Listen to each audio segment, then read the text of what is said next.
শুরুতে আমরা দেখতে পাই রায়বাড়িতে অয়নার জন্মদিন সেলিব্রেশনের অনুষ্ঠানে সকলে মেতে উঠেছে। নিমন্ত্রিত সকল আত্মীয়রা আসা শুরু হয়ে গেছে। অন্যদিকে পিসি ঠাম্মি তার ভাইকে বলে, আজ এত সব কার জন্য হয়েছে বলো তো? আদির দাদু বলে, কার জন্য? পিসি ঠাম্মি বলে, সব হয়েছে আমাদের নাতবউ শুভলক্ষ্মীর জন্য। এরপর সেখানে মিস কুহু উপস্থিত হয়, দেখে পুলক এবং সে বলতে অনেক খুশি হয়ে যায়।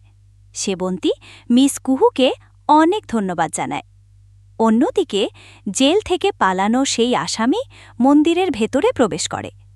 এখন তার পেছনে পুলিশ ছুটছে। এরপর সিন ঘুরিয়ে আবার আমাদের রায়বাড়িতে দেখানো হয়। সেখানে রনিতের অ্যানাউন্সমেন্টে অয়নাকে নিয়ে শুভলক্ষ্মী নিচে নেমে আসে। এরপর সকলে অয়নার সাজ দেখে প্রশংসা করতে থাকে। পূরবী বলে, এটাই যে আমার সেই ছোট্ট মেয়েটা, সেটা মনেই হচ্ছে না। এরপর অয়না সকলের কাছে এগিয়ে আশীর্বাদ নিতে থাকে। পরবর্তী সিনে মন্দিরে মোহনার সাথে সেই সন্ত্রাসী ধাক্কা লেগে যায় এবং সন্ত্রাসীর মুখটা দেখেই মোহনা চমকে ওঠে।